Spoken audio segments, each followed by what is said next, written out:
በስመ አብ ወወልድ ወመንፈስ ቅዱስ አሐዱ አምላክ። በስመ አብ ወወልድ ወመንፈስ ቅዱስ አሐዱ አምላክ። በስመ አብ ወወልድ ወመንፈስ ቅዱስ አሐዱ አምላክ አሜን። ይትባረክ እግዚአብሔር አምላከ አበዊነ ቅዱሳን ተሰብሐ ምሕረቱ በላዕሌነ። ምሕረቱን ቸርነቱን ይቅርታውን በሕይወታችን ላይ ያጸናልን የአባቶቻችን ፈጣሪያችን እግዚአብሔር በልቡናችን አስበን በአንደበታችን ተናግረን ስለማንፈጽመው ቸርነቱ የተመሰገነ ይሁን። የእናታችን የቅድስት ድንግል ማርያም የቅዱሳን መላእክት፣ የቅዱሳን ነቢያት፣ የቅዱሳን ሐዋርያት፣ የቅዱሳን ሰማዕታት፣ የቅዱሳን ጻድቃን በዕለቱ መታሰቢያቸውን የምናከብራቸው የኢትዮጵያ ብርሃን ቅዱስ ተክለ ሃይማኖት አባታችን በረከታቸው በሁላችን ላይ ጸንቶ ይኖርልን። ክቡር አባታችን ጸባቴ አባ ወልደ ማርያም ቆሞስ የዚህ ገዳም አስተዳዳሪ፣ የተከበሩ አባታችን ባይታዊ አባ ኪዳነ ማርያም የምዕራፈ ቅዱሳን ተከዜ ኪዳነ ምሕረት አበምኔት መስራች፣ ክቡር አባታችን መምህር አባ ገብረ ሥላሴ ምህረት የርዕሰ ገዳማት ወአድባራት ጣና ቅዱስ ቂርቆስ የአባቶችና የእናቶች አንድነት ገዳም አበምኔት፣ ቅድም የተጠቀሱት የዚሁ የሰበካ ጉባኤው ጸሐፊ ሊቀ ስዩማን ኃይሉ አጎናፍር፣ የተከበራችሁ ሊቃውንተ ቤተ ክርስቲያን፣ አባቶቻችን ካህናት፣ ወንድሞቻችን ዲያቆናት፣ የሰንበት ተማሪዎች፣ ምዕመናንና ምዕመናት ሁላችሁ ክርስቶስ ተንሥአ እሙታን አሰሮ ለሰይጣን ሰላም ኮነ፣ መከራችንን ተቀብሎ ሰላምን የሰጠን አምላክ ኢየሱስ ክርስቶስ ከአባቱ ከአብ ከሕይወቱ ከመንፈስ ቅዱስ ጋር ይክበር ይመስገን። ሁላችሁንም እንኳን አደረሳችሁ።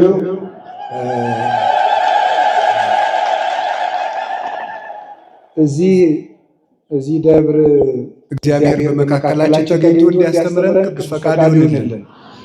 እዚህ በመገኘቴ እናንተ ሳይሆን እድለኛ የምትሆኑት እኔ ራሴ ነኝ። እውነት ለመናገር አንድ የቤተ ክርስቲያን አገልጋይ ተለምኖ የሚያገለግለው አገልግሎት የለም፣ መኖርም የለበትም።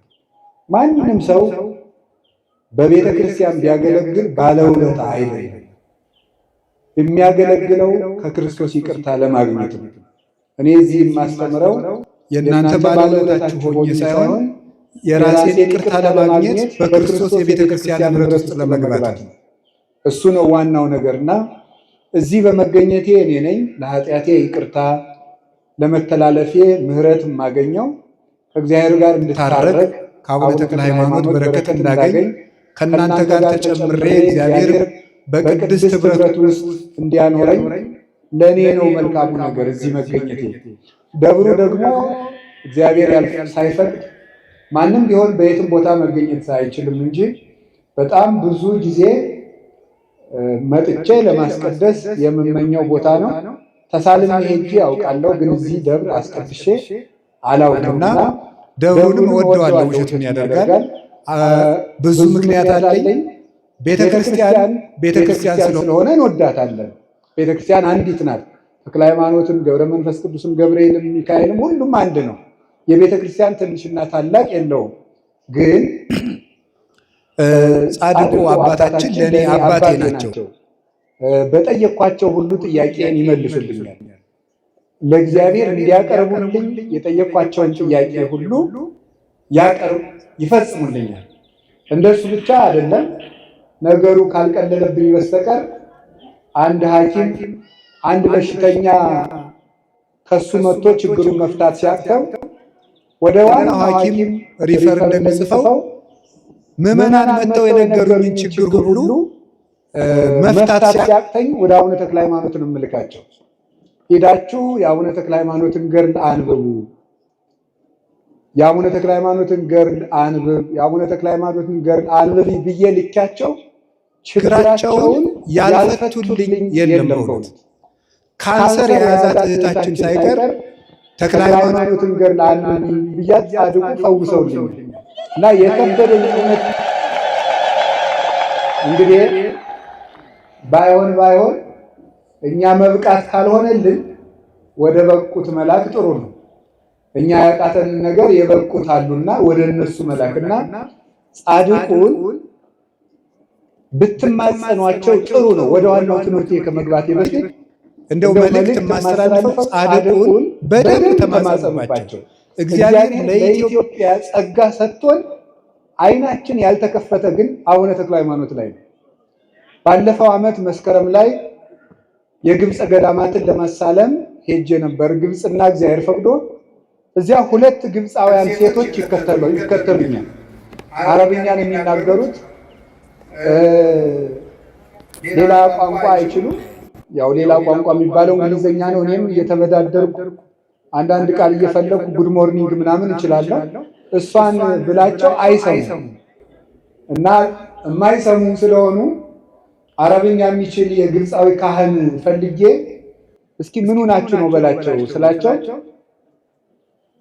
የኢትዮጵያው ተክለ ሃይማኖት ልጄን ከካንሰር ፈውሰውልኛል። አሁን አንዷ ልጅ ደግሞ ስለታመመች የእሳቸውን ስዕል ይዘህ እንደሆነ እባክህ ስጠኝ ብለው ብዬ ነው አሉ ማለት ነው። በአጋጣሚ እኔ አልያዝኩም ነበር። የራሴ አንዳለችኝ ራስ ወዳዱኝ ይችንስ አልሰጥም ብዬ ዝም ብዬ ያዝኩኝ። ከዚያ በኋላ አንድ ከደብረ ሊባኖስ የመጡ አባት ነበሩ። እሳቸው ብዙ ይዘው ኑሮ ሰጡኝ፣ ሰጠዋቸው። እንግዲህ የምልላችሁ ነው የፈለኩት ጻድቁ አባታችን እነሱ ይጠቀሙባቸዋል። ታውቃላችሁ፣ በስማቸው ሴንት ተክለ ሃይማኖት ሆስፒታል ብለው ሆስፒታል በስማቸው ሰይመው ሰርተውላቸዋል። ግብፅ ውስጥ፣ አውስትራሊያ ውስጥ ሲዲ የሚባል ስቴት ውስጥ የአቡነ ተክለ ሃይማኖት አጽም አለ እያሉ ያስጎበኛሉ። ግብፃውያን ድዊ ይፈውሱበታል። ግን አጽማቸው ደብረ ሊባኖስ ነው ያለ ምናምን ትንሽ አፈርም ወስደው ሊሆን ይችላል ይፈውስላቸዋል። ይገርማቸዋል። እግዚአብሔር በቅዱሳኑ ላይ የሚያበራ ብርሃን ኢየሱስ ክርስቶስ መድኃኒታችን ለስም አጠራሩ ክብር ይግባውና ለቅዱሳን ሐዋርያት እንደገባላቸው ቃል ኪዳን እኔ እስከ ዓለም ፍጻሜ ከእናንተ ጋር ነኝ ስላላቸው በእነሱ የወረደው ብርሃን በእነ አቡነ ተክለ ሃይማኖት ላይ ያበራል እና ቅዱስ ተክለ ሃይማኖት አባታችን ደግሞ ደግ አባት ናቸው። እውነቴን ነው የምነግራቸው። ሰው አይንቁም። ትልልቅ ሰው ብቻ አይደለም፣ እንደው ከትልቅነታቸው በላይ እኔ እንደውም የሚገባኝ ደግነታቸው ነው። ስላዘኑልኝ ስለራሩልኝ ማለት ነው። እንደው ዝንጀሮ ስለሚወዱ ነው እንጂ አሁን ምን አድርገው ምን ብለው ነው እላለሁ። አንዳንድ ዝንጀሮዎች እንኳን ደብረ ሊባኖስ አዝመራ እየበሉ ሲያስቸግሩ አርዲቱ እነዚህ ዝንጀሮዎች እናጥፋ ሲሏቸው ምንድን ነበር ያሉ አባታችን? አይ ልጆች እኛ መጣንባቸው እንጂ እነሱ አልመጡብን። ጫካ እኮ የዝንጀሮ መኖሪያ ነው፣ ተዋቸው እንዳትነኳቸው ነበር ያሉ እና አባታችን እንኳን ለሰው ለዝንጀሮ ያዝናል። እኛስ ቢሆን ዘንድሮ ከዝንጀሮ ተሻልንላችሁ ነው። እንደው እግዚአብሔር በቸርነቱ ይራራልን እንጂ አያያዛችን እኮ ያውሬ ስራ ነው። ታዲያ በቸርነቱ ግን መማፀኛ የሚሆኑ አባቶቻችንን ሰጥቶናል። የምንድነው በኢየሱስ ክርስቶስ ደም እንደሆነ ልባችን ጠንቅቆ ያውቃል። ቤተ ክርስቲያን የቆመችው የኢየሱስ ክርስቶስ ደም ነው። እነዚህ ቅዱሳን እየወሰዱ ከክርስቶስ የቸርነት ባህር ውስጥ የሚያቀርቡን ናቸው። እዚያ እንድንታጠብ የሚያደርጉ ናቸው። እነዚህ ቅዱሳን እጆቻችንን እየሳቡ መትከሄ እያሉ እንደገና ፊልጶስ እየሳቡ እጃችንን ከክርስቶስ የሚያደርሱን ክርስቶስ የሰጠን እጆች ናቸው እነዚህ ቅዱሳን። ከዚያ ውስጥ አቡነ ተክለ ሃይማኖት ናቸው እና ተክለ ሃይማኖት ጾም አያሳድሩም፣ ረሃብ አያስርቡም። አይቻለው በእውነት ባይ ደብረ ሊባኖስ ሄደን 3 ሰዎች ሆነን ቆይ ተክለ ሃይማኖት ከተክለ ሃይማኖት ግቢ የተኛ ሰው ጾሙን አያድርም ይባላል እንጂ አንድ ሰው ተፈታትኖ እንዳበሉት ሰምቼ ነበር እና እኛም ሄደን ዝም ብለን እንተኛ እስኪ ብለን ዝም ብለን ተኛን። በመኪና ነው የተጓዝነው። በፊት ነው ረጅም ሰዓት ተጉዘን ነው የመጣነው። ዝም ብለን ተኛን። የዱሮዋ ግቢ ነበረች። አሁን ጸባቴ ያሰሯት አበምኔቱ ነው። በደንብ አድርገው አሰርተውታል። በእውነት እድሜያቸውን ያርዝምልን። በዚያውም በእውነት ማለት ነው ደብረ ሊባኖስን በደንብ አሳምረው አሁን የያዘውን ቅርጽ እንዲይዝ ያደረጉት እሳቸው ናቸው አውቃለሁ። የፊተኛዋ ግቢ ላይ ነበረች። እዚያች ተኝተናል። ከአዲስ አበባ የመጡ አንድ እናት ትርፍ ስሊፒንግ ባግ ይዘው ነበር ሰጡን እና እዚያ ተኝተን ሳለ እማናውቀው ሰው እየሮጠ መጣ። 2 ሰዓት ተኩል ወይም እንደዚህ ከምሽቱ ለምንድን ነው እራት ሳትበሉ የተኛችሁ አለ። እኛ በልተናል አለ። ተጨናንቀናል። ደግሞ ምን ጉድ ነው ብለው በልተናል አልበላችሁም? ንፍሮ አምጥተው አበሉን። በበነገው ተክለ ሃይማኖት ግቢ ውስጥ ጾም ማደር አይቻልም ብለው መክረውን የሚያሰው ሄዱ። እኒያንሰውም በበነገውም አይቻቸዋለሁ፣ ሌላ ጊዜም ስሄድ አይቻቸዋለሁ። ሌላቸው የፈለግኩት ምንድነው የተክለ ሃይማኖት ቤት የሃይማኖት ተክል ናቸው። አባታችን አቡነ ተክለ ሃይማኖት ውሸት አይደለም፣ በሳቸው የተገለጠ ክርስቶስ ነው። 90 ዓመት ሙሉ ራሳቸውን ክደው ለክርስቶስ ነው የኖሩት። 99 ዓመት ቅዱስ ጳውሎስ አሁን እኔ ሙቻለሁ በሕይወት አልኖርም ብሎ እንደተናገረ ራሳቸውን ገድለው ክርስቶስ በሳቸው ሕያው ሆኖ እንዲታይ ያደረጉ ናቸው። በስጋቸው ክርስቶስ ተገልጦበታል በሁለንተናቸው እና የጻድቁ አባታችን ስማቸው በተጠራበት ገድላቸው በተጠራበት አጋንንት እንዳይቀርቡ ክርስቶስ ቃል ገብቶላቸዋል። በሱ ስም ላይ በአቡነ ተክለ ሃይማኖት ስም ላይ የጌታችን ኢየሱስ ክርስቶስ ስም ተዋህዶ ስላለ ወገኖች በየጉራንጉሮው የማታውቁትን ሰው ከመከተል የሚታወቁትን አባት ተከተሉ። እሳቸው ከክርስቶስ ያደርሷቸዋል። እሳቸው ለጨነቀን ነገር ሁሉ ከክርስቶስ ምሕረት አዝለው የሚፋጠኑ ክንፋቸው የማይደክም ኪሩብ ናቸው አቡነ ተክለ ሃይማኖት እና ይሄም ግቢ እኔም አዲስ አበባ ሆኖ ሰው በአካልም ሲያገኝ ከአዲስ አበባ የመጣ ሰው ሳገኝ ምን ላድርግ ሲለኝ ደብረ አሚን ተጠመቁ እያልኩ ነው የምሰድ። ብዙ ሰው እውነት ነው የምናገር። ደብሩም ደግሞ የተመሰገነ ደብር ነው። እንደው በወግ ስሰማ ነው ስርዓቱ እንደ ደብረ ሊባኖስ ቅዳሴ ከተገባ በኋላ ግቢው ይዘጋል ሲባል እሰማለሁ። እውነት ይሁን ቆይ ጸባቴ ይነግሩናል። እንግዲህ አልጠየኳቸውም ደግሞ አላደርሰኝ ብሎ ደብሩ ክርክብ ነው፣ የተሸከፈ ነው። ውሎ ቅዳሴ ይቀደስበታል። ካህናቱ ሊቃውንቱ የታሹ የተከረከሙ ናቸው። ሰንበት ተማሪዎቹ ሁሉ የዚህ ሁካታ ሆይ የማያበዙ መምህራንን ጥሩ መምህራንን እንዲያስተምሩ የተዝረከረከ ሰው ወይም ኦርቶዶክስ ሃይማኖት አስተምህሮ ውጭ የሆነ ሰው በዚህ እንዳይቆም ለቅበተ እምነት የሚተጉ ሰንበት ተማሪዎች ያሉበት ክርክብ ደብር ነው። ጸበሉ በጣም ፈዋሽ ነው። እዚህ በመገኘት ይህን የእግዚአብሔር ምሕረት እንደሚሰጠኝ አምናለሁ። ለሁላችንም እግዚአብሔር ምሕረቱን ያድለን፣ ይቅርታውን ይስጠን። የጻድቁ ተክለ ሃይማኖት በረከትና ረድኤት ከሁላችን ጋር ይሁን። ይችን ብዬ እሺ፣ አሁን ወደ ዕለቱ ትምህርት አጭር የወንጌል ቃል ወስደን እንማማራለን። ብዙ አንድ ነገር እንድናገር ፍቀዱልኝ። በዛው ወደ ትምህርቱ ሳልገባ ባይታዊ አባ ኪዳነ ማርያምንም እስቲ እግዚአብሔር በእድሜ ያቆይልን በሉ። ሳስበው እኛ ሳንወለዱ ሲሰብኩ ነበር እሳቸው። እኛ ሳንወለድ እናት አባቶቻችን ሁሉ ሳይጋቡ ሊሆን ይችላል እያስተማሩ ነበር። ኢትዮጵያ ውስጥ እያስተማሩ ነበር፣ እያስተማሩ አሉ። ይሄ እግዚአብሔር ቸርነት እና በቤተ ክርስቲያን ውስጥ ደግሞ ይገርማችኋል፣ እንኳን ያገለገለ ሰው ያገለገለ ዕቃ ክብር ይሰጠዋል። አሁን የተሰበረ ጽዋ ዝም ብሎ አይጣልም፣ ተከብሮ ነው በዕቃ ቤት የሚቀመጠው። ማይጠንቱ ቢሰበር የተቀደደ ጥላ እንዲያው ትንሽ እንደው የዋህ ቄስ ዝም ብሎ መጽሐፍ ካልሰፋበት በስተቀር ዕቃ ቤት ነው የሚቀመጠው፣ ዝም ብሎ አይጣልም። የተቀደደ ጥላ እንኳን ሳይቀር እግዚአብሔር ቤት ያለ ዕቃ በክብር ነው የሚቀመጥ። እንግዲህ ያገለገለ ዕቃ ክብር ካለው ያገለገለ አባትማ እንዴት ክብር የለውም? 40 ዓመት 50 ዓመት በላይ ኢትዮጵያን አገልግለዋል። ዙረው ደከመኝ ሳይሉ በዱር በገደል በገጠር የኮዳዋ ብቻ ቋጥረው እየዞሩ ማለት ነው። እንግዲህ እሳቸው የሚጠብቁት ሞታቸውን ነው። ለእኛ ይጸለይልናል። ገና ነው ጉዟችን፣ አቀበቱ ብዙ ነውና መጨረሻችንን እንዲያሳምረው እግዚአብሔር እንደነሳቸው ያለ ደግሞ አባት አይሳል በባንድ ሁላችሁ እንደው እስከ ዛሬ እድሜያቸውን በሙሉ ላስተማሩት እስኪ አንድ ጊዜ ቃለ ሕይወትን ያሰማልን ወራችሁ ድገሙ።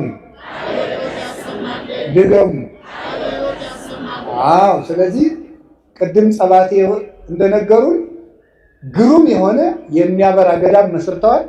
ስርዓቱ የተጠነቀቀ በልማቱ ደክሞ ምዕመናንን የሚያስተዳድር ለድሆች ሁሉ የሚደርስ ገዳም መስርተዋል። እየተስፋፋ ነው። አሁንም እንግዲህ ገዳሙ ረድኤት ያጽናልን። በቃ ይሄንን ካልኩኝ ወደ ትምህርታችን እንሄዳለን። የእግዚአብሔር ልጆች በሚል ርዕስ ነው ለአጭር ደቂቃ የምንማማረው። እስኪ በሉ ድገሙ። እንድገም። እሺ፣ የማቴዎስ ወንጌል ምዕራፍ 5 ቁጥር 9 ላይ የምናገኘው ቃል ብፁዓን ገባርያነ ሰላም እስመ እሙንቱ ውሉደ እግዚአብሔር ይሰመዩ የሚለው የእግዚአብሔር ልጆች እርቅን የሚያደርጉ ሰዎች ንዑዳን ክቡራን ናቸው፣ እነርሱ የእግዚአብሔር ልጆች ናቸው ይባላሉ ብሎ ጌታ ራሱ በምድር ተገልጦ ሲያስተምር የተናገረው ነው። አሁን እኔ ዛሬ የምነግራችሁ እዚህ የተሰበሰብነው የእግዚአብሔር ልጆች ስለሆንን ነው። የምናስቀድሰው የእግዚአብሔር ልጅ ለመሆን ነው። ንስሐ የምንገባው የእግዚአብሔር ከመሆን እንዳንነጠል ነው። የምንጾመው የእግዚአብሔር ልጆች ለመሆን ነው። የምንመጸውተው የእግዚአብሔር ልጆች ለመሆን።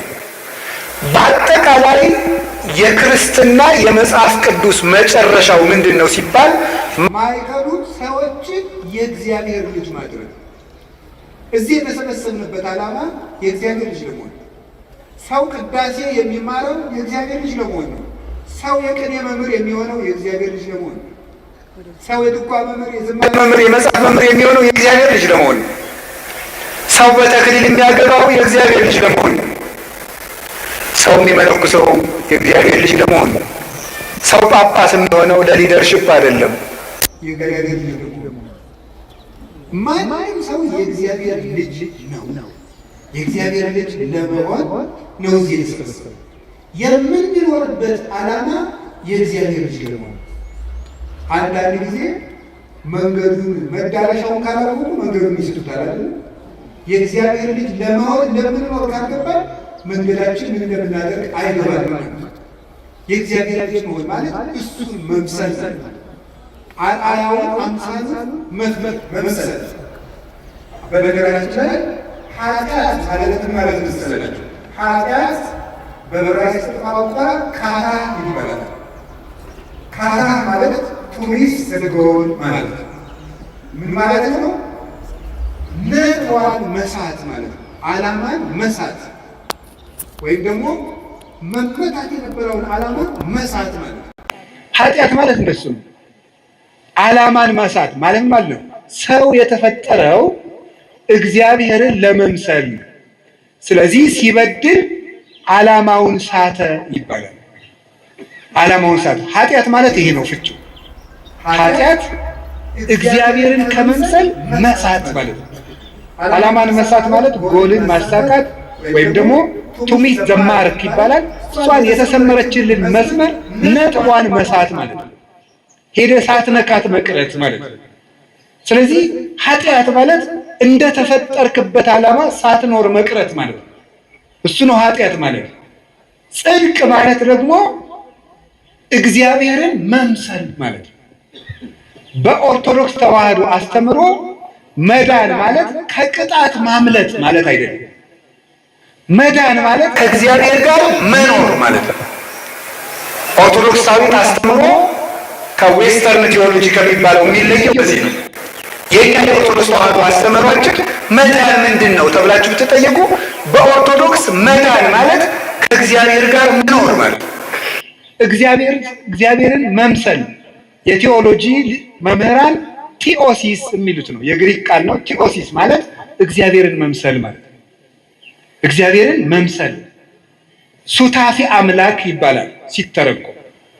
ለሱ ነው የተፈጠርነው። ስለዚህ ለምንድን ነው የምውለው ብትሉ እግዚአብሔርን ለመምሰል። ለምንድን ነው የምናድረው? እግዚአብሔርን ለመምሰል።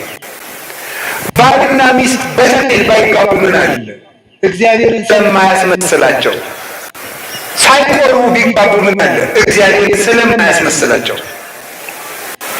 ቢፋቱ ምን ችግር አለ? እግዚአብሔርን ስለማይመስሉ። የምንሰራው ስራ ሁሉ እግዚአብሔርን ለመምሰል። ይገርማቸዋል። የተፈጠርንበት ዓላማ የእግዚአብሔር ልጅ ለመሆን ነው። እሱ ነው የምናደርገው። አሁን እንዳልኳችሁ ለምሳሌ ጋብቻን ስትወስዱ ጋብቻ ምንድን ነው ተብለው ሲጠየቁ the dwelling of Jesus Christ through marriage ይላል የቴዎሎጂ ሊቃውንት። ኦርቶዶክሳዊ ጋብቻ ማለት የኢየሱስ ክርስቶስ በጋብቻ ውስጥ መኖር ነው ይላል። በጋብቻ ውስጥ መኖር ሁለት ጾታዎች አንድ ላይ ሲኖሩ ስለኖሩ ሶሻል ኮንትራት ይባላል እንጂ ጋብቻ ይባላል። ኦርቶዶክሳዊ ጋብቻ የሚባለው ምንድነው? ክርስቶስ በዚያ ውስጥ ሲኖር ማለት ነው። ስለዚህ ክርስቶስ የሌለበት ነገር ሁሉ፣ እግዚአብሔርን የማንመስልበት ነገር ሁሉ ፍሬ ነው። የዚህ የቆምነው እግዚአብሔር ክርስቲያን የሆነው ተቋም ውስጥ ለመሳተፍ አይደለም፣ እግዚአብሔርን ለመምሰል። እግዚአብሔርን ለመምሰል እኛ ሰይጣንን ሩጠን ለማምለጥ አይደለም ክርስቲያን የሆነው፣ እግዚአብሔርን ለመምሰል። አንድ ክርስቲያን ሰይጣንን ለማጥቃት ዓላማ አድርጎ ሲኖርና እግዚአብሔርን ለመምሰል ዓላማ አድርጎ ሲኖር የተለያዩ ነገሮች ናቸው። ሰው እግዚአብሔርን ለመምሰል በሚያደርገው ሩጫ ሰይጣን ሲቃወመው ሰይጣንን ተቃውሞ ያጠፋል እንጂ ሰይጣንን ለመቃወም የሚባል ክርስትና የለም። አሁን አንዳንድ ጊዜ ያለ አንዳንድ ሰው ለምሳሌ እኔ ብዙ ጊዜ እናገራለሁ። እየጸለየ እያለ ለምሳሌ እባብ ቢመጣበት ግድግዳው ላይ እባብ ብቅ ሲል ጸሎቱን ይጸልይና አሁን ስም ይፈራል። ይፈራና ዞር ብሎ አሁን ስም ያትቀደስ ስም አለ ይሆን እንዴ ነው እንደ ስምጻ መንግስት ሄደ እንዴ ደግሞ ውዳሴ ማርያም ጨርሶ እስካሁን አላቃጠልኩትም እንዴ እያለ እየዞረ ያያል። ዓላማው እባቡን ለማሸሽ ከሆነ ጸሎቱ እባቡ ፍንክች አይሄድም። ዓላማው የጸሎቱ ዓላማ ክርስቶስን ፍለጋ ከሆነ ግን እባቡ ሰከንድ አይቆይም። ስለዚህ አያችሁ፣ የጉዳያችን የትኩረት አቅጣጫ መለወጥ አለበት። ሰው ክርስቶስን ብሎ ይጸልያል እንጂ ሰይጣንን ለማጥቃት አይደለም የምንጸልየው። የፖዚቲቭ አፕሮች እና ኔጌቲቭ አፕሮች የሚባል ነው አሉ የእናንተ ዘመዶች የሚሉት። ስለዚህ ዲያብሎስን ለማሸነፍ ሳይሆን የምንጸልየው ክርስቶስን ለማግኘት። ክርስቶስን ለማግኘት በምናደርገው ሩጫ ዲያብሎስን እናሸንፈዋለን። የእሱን ክፋትም ጠንቅቀን ማወቅ አለብን እንዳያሰናክለን። እና ዘመዶቼ በምድር ላይ ልናጣው የማይገባ ሀብት የእግዚአብሔር ልጅ የመሆናችን ስልጣን። ቅዳሴ ስንቀድስ ካህኑ ጸጋው ለእግዚአብሔር ያህል ምስለ ኩልክሙ፣ የእግዚአብሔር ጸጋ ከእናንተ ጋር ይሁን ማለት ሊቃውንት አባቶቻችን እንደሚተረጉሙት ሀብተ ወልድና ስመ ክርስትና ገቢረ ተአምራት ወመንክራት መንግስተ ሰማያት ይደረግላችሁ፣ የክርስቶስ ልጅነት ከእናንተ አይነጠቅባችሁ እያለ ነው ቄሱ የሚመርቀን። ጸጋው ለእግዚአብሔር ማለት ክርስቶስ በነፃ የሰጣችሁ ልጅነታችሁ አትወሰድባችሁ። ቅዱስ ጳውሎስ በሮሜ መልእክቱ በጸጋው ድነናል የሚለው በስራችን አይደለም፣ በጸጋው ድነናል የሚልበት ምክንያት ምን ይመስላችኋል? የእግዚአብሔር ልጅ ለመሆን እኛ ያበረከትነው አስተዋጽኦ የለም፣ በቸርነቱ ነው የሰጠን ማለት ነው እንጂ ስራ አያስፈልግም ማለት አይደለም። ልጆቹ ያደረገን በቸርነቱ ነው፣ በምህረቱ ነው። ባሪያ እንኳን መሆን አይገባንም ነበር። በቸርነቱ ልጆቹ አይገርባችሁም? ቅዱስ አትናቴዎስ ይናገራል በእንተ ቀዳማዊ ቃል የሚል መጽሐፉ ላይ ሲናገር ሰዎች እግዚአብሔር እንደሆኑ የእግዚአብሔር ልጅ ሰው ሆነ ይላል። ሰው እግዚአብሔር ይሆናል እግዚአብሔር እንዲመስሉ ማለት ነው። አንተ ዳግመኛ ለመውለድ የእግዚአብሔር ልጅ አንተ ተወለደ ይላል። ያንን ያደረገልን በጸጋው ነው፣ በምህረቱ ነው፣ በስጦታው ነው። ጥምቀቱን የሰጠን በስጦታው፣ ስጋው ደሙን የሰጠን በስጦታው፣ ክህነቱን የሰጠን ልግስናው፣ ቤተክርስቲያንን የሰጠን በልግስናው፣ የምንድንበትን የምንጠቀምበትን ስም ይዞ የመጣልን በጸጋው ነው። ያ ፍሬ እንዲያፈራ መሮጥ ግን ከሰው ልጅ ይጠበቃል። ይሄ ሲነርጂ ይባላል። የሰው ከፈቃድ እግዚአብሔር ጋር መስማማት ማለት ነው። ድህነታችን በዚህ። ስለዚህ እግዚአብሔርን ለመምሰል ነው የተፈጠር ነው። ከቃሉ ጋር ናችሁ እና የእግዚአብሔር ልጅ መሆን ነው ትልቁ ነገር። እግዚአብሔር በምድር ምን ስልጣን ሰጥቶናል ብትሉ ሁላችሁ ያላችሁ ስልጣን ነው፣ ትልቅ ስልጣን። ሁላችሁም መዘጋጃ ቤት ሳትሄዱ፣ ፍርድ ቤት ሳታሳውጁ፣ የሆነ ቦታ ሳትሄዱ እግዚአብሔር የሰጣችሁ ከሰማይ የሚደርስ አንድ ትልቅ ስልጣን አለ። እሱ ምንድነው? የእግዚአብሔር ልጅ መሆን።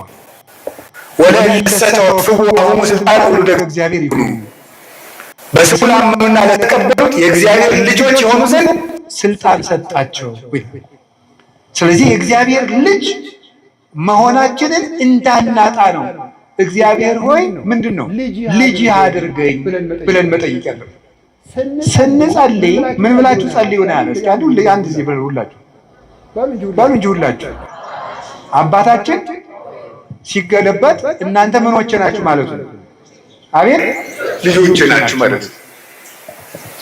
አባታችን ሆይ ማለት ልጆች ናችሁ። እግዚአብሔር ንጉሳችን ብቻ አይደለም፣ አባታችን። ስለኛ ይገደዋል፣ ስለኛ ያሳስባል። ከልብስ በላይ ራሱን አልብሶናል፣ ከምግብ በላይ ራሱን መግቦናል። ለኛ ሙቶልናል። በግ አላረደልንም፣ የራሱን ስጋ ነው የፈተተ። ወይን አልቀዳልንም፣ የራሱን ደም ነው የሰጠን። እንዲህ ያለ አባትም የለም። እሱ አባታችን ነው ለእያንዳንዳችን። ታዲያ የእግዚአብሔር ልጅ የሆነው በምንድን ነው? በሃይማኖት፣ በጥምቀት፣ በቅዱስ ቁርባን በኩል የክርስቶስ ልጆች ሆነናል።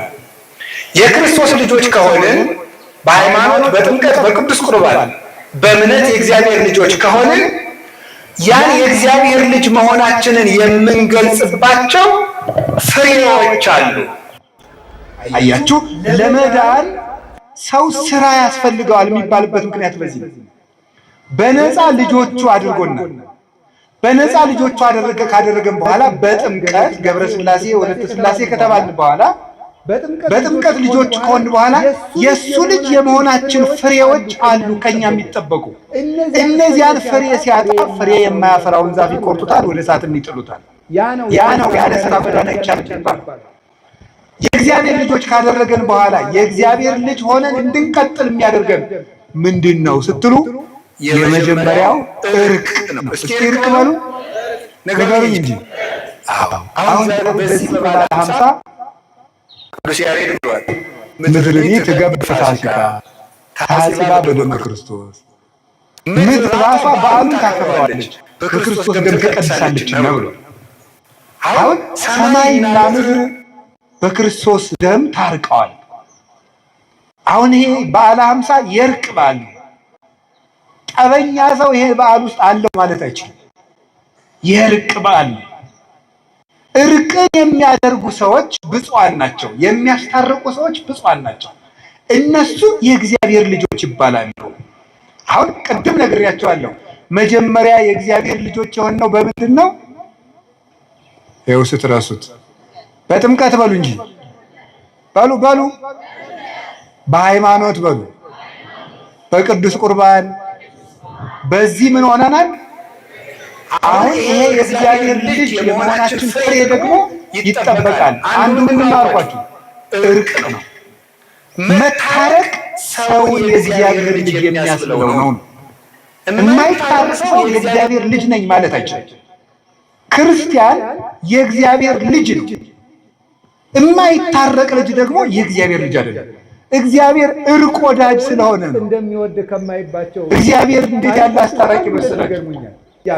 መጀመሪያ እግዚአብሔር በስነ ፍጥረታትን አስታርቆ ነው ያኖራቸው። ውሃና እሳት ጠበኞች ናቸው። እውነት አስር። ነፋስና መሬት ጠበኞች ናቸው። እውነት አስር። አሁን እኛ ከምን ተፈጥረናል? ከነፋስ ከመሬት እና ከውሃ ከእሳት። እነዚህ ጠበኞች አንድ ላይ ተስማምተው ምን ይባላሉ? ሰው አንድ ላይ እየኖሩ ነው። እግዚአብሔር የእርቅ አምላክ ስለሆነ እሳትና ውሃን አንድ ላይ አድርጎ ሰው አርቆታል። መሬት ነፋስን ይጋርደዋል፣ ነፋስ መሬትን ይጠርገዋል። አስማምቶ ግን እግዚአብሔር ሰው አርቆታል። እግዚአብሔር አስማምቶ ፍጥረትን ፈጠረ። እግዚአብሔር እንደው እርቅ እንደሚወድ ከማይባቸው ታሪኮች ውስጥ አንድ ሁለት ይገርሙኛል። የመጀመሪያው አዳም የተሳሳተ ጊዜ ያደረገው ነው። አዳም ዕፀ በለስን በልቶ መቼም የሰባኪ ስብከት መለማመጃ አዳምና ሔዋንን መውቀስ ነው ይባላል። እኔ ግን እንደው እንዲች ብዬ አልወቅስም። እነሱ ሞኝ ናችሁ መሰለኝ። ሔዋን እኮ አሁን ገነት ነው ያለችው። የጸደቀች ሰው መወቅስ እኔ ጅል ነኝ? እሷ ጸድቃለች። የኔ ገና ዕዳዬን አላወቅኩም። አዳም ጸድቋል። ደሞስ በማን ላይ ቆመሽ እግዚአብሔር ታምያለሽ ይባላል። ደሞስ ማን ነው? ይሄ ክርስቶስ እኮ ሰውን ያዳነ ሔዋን ልጅ ብትወልድ እኮ ነው። ሔዋን እኮ ውላልናለች፣ እናታችን ናት። በእውነት አዳም አባታችን ነው። ንስሐ ገብቶ ነው ክርስቶስ የተወለደው። አሁን አዳም በተሳሳተ ጊዜ እርቃናቸውን ሆነው አዳምና ሔዋን ሄደው በለስ ውስጥ ተሸሸጉ። እንዲያውም መጽሐፍ ቅዱስ ምንድን ነው የሚለው? ሄደው ከእግዚአብሔር ፊት ተሸሸጉ ይላል። ምክንያቱም ሄደው የተሸሸጉበት ቦታ ራሱ የማን ፊት ነው? የእግዚአብሔር ፊት። አዳም እግዚአብሔር አዳምና ሔዋን ያሉበትን እያወቀ እንዲሁ ይገርማል እኮ አመጣጡ። በሰርክ ጊዜ ይሄን የገነቱን ቅጠሉን ምኑን ኮሽ እያደረገ አዳም በየት ነው ያለ እያለ መጣ። አይገርማችሁ? አዳም አላየው መስሎ ነው ቢሉስ አንቀጣቢ መጀመሪያ ሊቀመሽሎክ አትላልኩን ለምን በላ? አሁንም ያያየውን ዛፍ ነው ያለ አይለው ነበር። ቸርና ሰው ወዳጅ የሆነ መድኃኒዓለም በብሉይ ኪዳን የነበረው አካላዊ ቃል እግዚአብሔር አዳም ወዴት ነህ? ይኸውላችሁ በግ ያጠፋ ልጁን እንደሚፈልግ አባት እኮ ነው። አባት በግ ጠብቅ ልጅ ብሎ ልጁን ያሰማራዋል። አው ከተማ እንኳን በግ ጥበቃ የለም፣ እኛ ጠብቀናል በገጠር። እና ግን ስሙ እንግዲህ እናስተምራችኋለን። እናንተ ኮምፒውተር ታስተምሩናላችሁ፣ እኛ ደግሞ በግ ጥበቃ እና በግ ስንጠብቅ እንዲች አርጋ አውሬ እንዳታስበላ ተብለን እንላካለን። አንዲቱን ግልገል አውሬ ከበላብን ምን እናደርጋለን? ሄደን እንደበቃለን። ከጠፋን አሁን በግ አጥፍቼ አባቴ መጥቶ ይሄ ክፉ ልጅ የምናቲ ላግኘውማ ሲል ብሰማው ምን አደርጋለሁ? ዞር ብዬ ወደ አንድ መጥፋት። እንዲያው ልጄ በተገኘ እንጂ በጊቱስ ቅልጥ ትበልቃለሳ እዚህ ነኝ ያለው አባባ ያለውበትን እናገራለሁ ማለት ነው። ርኅራኄውን አይቼ አልተቆጣኝም ማለት አዳም እንዲጽናና ይህስ እግዚአብሔር ሊምራኝ ነው እንጂ የሚያውቅ እግዚአብሔር የማያውቅ መስሎ አዳም ወዴት ነህ አለ። እዚህ ነኝ ያለው ምን ሆነ ነው አለ። የሆነውን አያውቅ እግዚአብሔር እገሩኝ እንጂ ያያችሁ ጭንቀቱን መስማት ፈልጎት ሊያናግረው ይሻ ይላሉ ሊቃውንቱ። አሁን አንዳንድ ሰው ልላችሁ ችግር መጥቶ ሲነግራችሁ፣ ለምሳሌ ብር ያላችሁ ሰዎች ከሆናችሁ ድሃ መጥቶ ወግ ሲያወጋችሁ ወግን አሳጥረውና ብር ነው የፈለግ አይባል። ችግሩን አስጨርሶ ማዳመጥ ይገባል። ብር ከሚወረውር ሰው የሰማ ሰው ይበልጣል። ጭንቀቱን የሰማ አይዞ እኔም እንዳንተ በዚህ ዘመን ችግረኛ ነበርኩ፣ አይዞ ያልፋል፣ እኔም ደግሞ እንዲተጋገዛለሁ ሲሆን ሲያለቅስ አብሮ ማለት ይገባል። በቀር ግን ምንድን ነው ዝም አንተ ጉዳይ ገብቶኛል፣ አጠር አድርገው ብዙ ጉዳይ አለብኝ መስማት የምትችሉበት እድል ከሌላችሁ ለሌላ ቀን ቅጠሩት።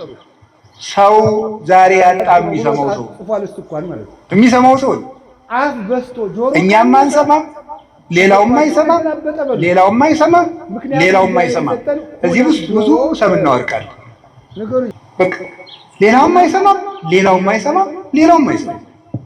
በቃ እኛም አንሰማም፣ ሚስትም ባሏን አትሰማም፣ ባልም ሚስቱን አይሰማም። ውሎ ገብቶ ሰው አይደማመጥም።